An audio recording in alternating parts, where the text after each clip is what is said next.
Hey guys, it's Leah here, and today I want to share with you my ectopic pregnancy story. So back in 2023, my husband Yannick and I were married for more than a year, and we are based in France. And back then, I was just starting to adjust in the area to my new environment, and I got a permanent job.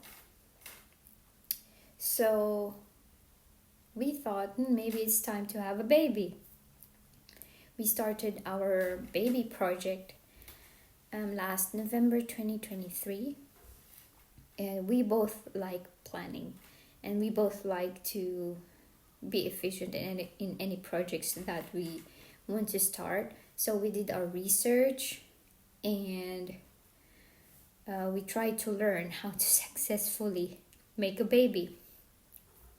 So it's not just like, just do it every day or every other day, just like how our other friends would say. It's all about all other things like changing our diet, taking some supplements, and it's not just me, it's also for him. And of course, good timing of my ovulation window.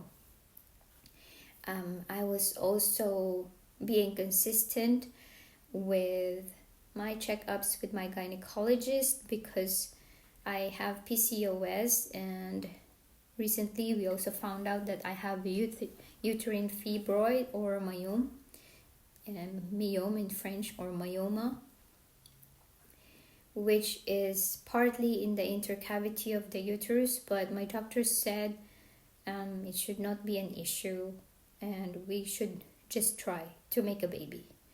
So it didn't take long before we got pregnant. I saw the first positive line from my pregnancy test kit last 24th of February. And we were so happy because we thought that it will take long, but it just took us 3 months. But the happiness was short-lived when on 26th of Feb, just after 2 days, I saw blood spotting my underwear. And I panicked, and I was really anxious about it. And it was not easy to just book an appointment to see a doctor here in France. So of course, I went to the internet and fell into the rabbit hole of WebMD and Reddit posts. And I found out that some of the people say that it's normal, but some of them also said it needs to be checked immediately. So the next day, when I was still having the spotting, I told Yannick that we need to go to the ER. And so we went, and the doctor did an ultrasound on me. And then she said she couldn't find the gestational sac. So she mentioned that I need to do the blood test to make sure that I was really pregnant. Maybe it's just too early, that's why it's not visible yet in the ultrasound, because based on my ovulation test calculation, it was just 3 weeks after I conceived, or 5 weeks after my last menstrual period. So I did the beta HCG blood test, and the doctor told me that I should repeat it every 48 hours to monitor the number, and she said it should double because that's the healthy way, meaning that's how we can see that the pregnancy is going well. And the result will be correlated to the ultrasound as well that she will perform again when the HCG blood tests are in. So I did the test on the 27th and 29th of Feb and the 2nd of March, and the numbers were 346, 498, and 746. So as you can see, the numbers were increasing but not doubling. And based on the ultrasounds, the sac was still nowhere to be found. So I was pregnant, but the gestational sac was not there, and the number was not doubling. So with these results, one of the senior doctors of the hospital talked to us, and he informed us that there were probably two possibilities. Either I was miscarrying or I was having an ectopic pregnancy. And he said it looks like it's the latter. And I was not miscarrying, seems like, because my beta HCG was continuously increasing and I didn't have a lot of blood coming out of me. And there's no pain, nothing. Both are bad, miscarriage and ectopic pregnancy, but it seems like miscarriage is better than ectopic pregnancy because it's a condition, it's a serious condition where the embryo implants outside the uterus. Most of the time, as what I've read, most of the time it implants in one of the fallopian tubes. And in my case, it was nowhere to be found, which is also possible, said my doctor. So he informed us that regardless, it's not gonna be viable if it's not in the womb, because the baby can only grow inside the womb. And he also informed us that it's gonna be a medical emergency if we wait for it to continuously grow, because it might cause rupture and hemorrhage or internal bleeding, which is life-threatening. So he suggested us to prevent it by getting a methotrexate or anti-X injection. It's basically a medication that slows down or stops the fast-growing cells like cancer cells. But since pregnancy is also like a fast-growing type of cell, it can also stop pregnancy. So it's also being used for that in small doses. So the thing is, I knew all about this even just before he said all those, because I've literally had sleepless nights because of my anxiety. That I probably read all the articles, the stories about miscarriages and ectopic pregnancy, that I have really informed myself, and I've also informed Yannick about all these things that I've read. And so we both were prepared on what the doctor might say. And so when he said that, we decided to take the injection, even if it's really painful for us. I think that's a better way for us. The doctor said after that, by the way, they did the injection on my thigh, just one, and it should make my beta HCG level go down. Otherwise, we need to repeat the procedure.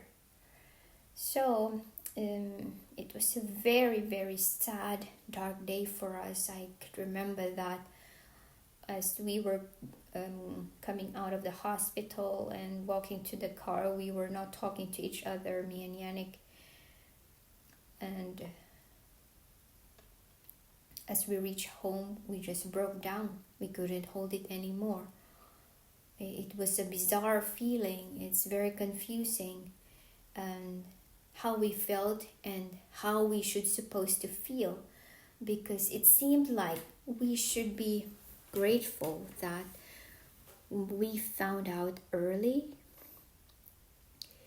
so that I didn't have to face a life-threatening situation. But how can I be happy? How can I be grateful to the fact that I and we had to decide to abort the pregnancy. It's like a cognitive dissonance right there.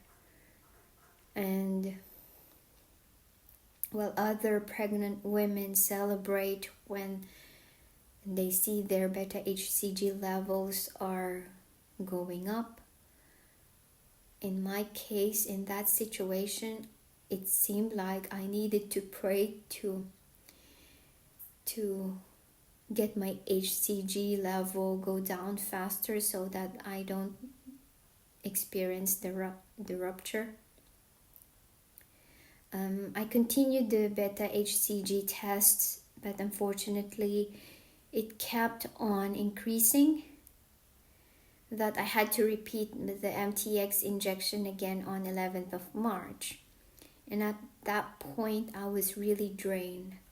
Like, it gave me the thought of maybe the baby, technically it's not a baby yet, it's an embryo, but maybe it wanted to stay, it didn't want to go. So I had all this mixture of negative emotions, fear, anxiety, sadness, grief, confusion. I also had a lot of whys, like ectopic pregnancies occur in less than 2% of pregnancies worldwide. So why do I have to be part of this less than 2%? So yeah, after the second injection, I started bleeding heavily, like really heavy every day. And I passed a lot of blood tissues and blood clots. And it lasted for the whole months of March and April. And every single day I was soaking pads. Like, I've been using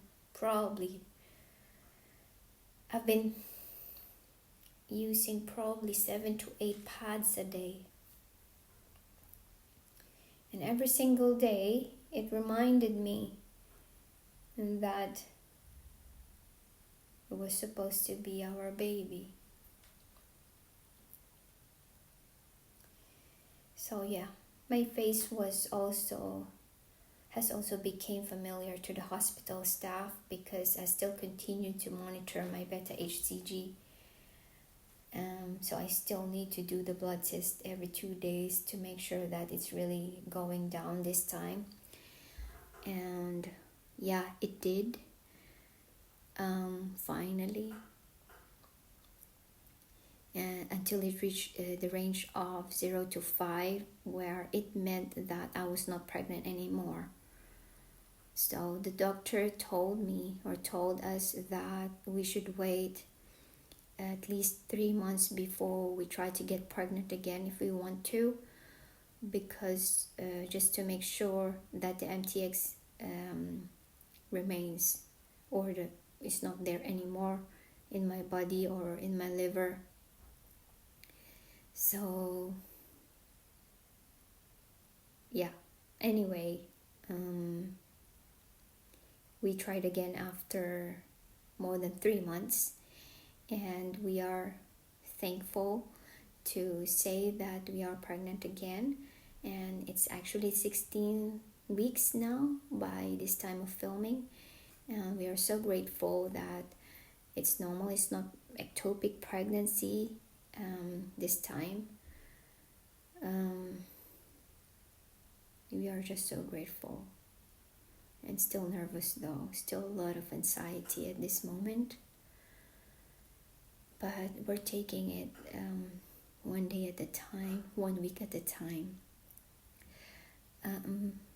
Yeah, if you are watching this, and if you are one of those less than 2% who may need to hear this, you are not alone, and that there's a lot of support group that's available out there, and you will eventually heal physically, mentally, and emotionally. You can get through this.